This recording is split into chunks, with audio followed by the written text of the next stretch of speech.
ABC ન્યૂઝમાં આપનું સ્વાગત છે। વર્તેજ 20% વળતર સ્કીમ કૌભાંડમાં વધુ 7 આરોપીઓ ઝડપાયા। 36.89 લાખનો મુદ્દામાલ જપ્ત।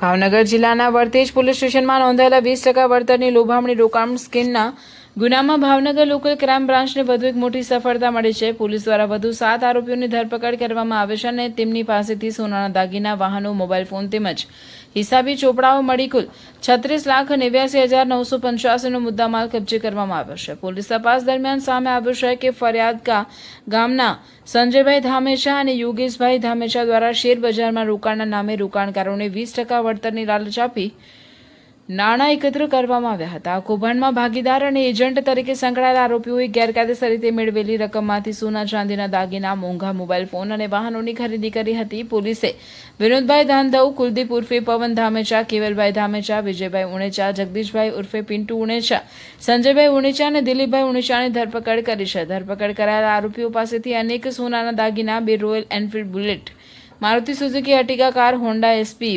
125, Suzuki Access scooter, iPhone 17 Pro Max, Samsung Galaxy S26 Ultra સહિતનો મુદ્દામાલ જપ્ત કરવામાં આવ્યો છે। પોલીસે તમામ આરોપીઓ પાસેથી મળેલા હિસાબી ચોપડાઓ પણ કબજે કરી વધુ તપાસ હાથ ધરી છે। આ કેસમાં હજુ વધુ લોકોની સંડોવણી બહાર આવવાની શક્યતા હોવાથી તપાસનો વ્યાપ વધારવામાં આવ્યો છે।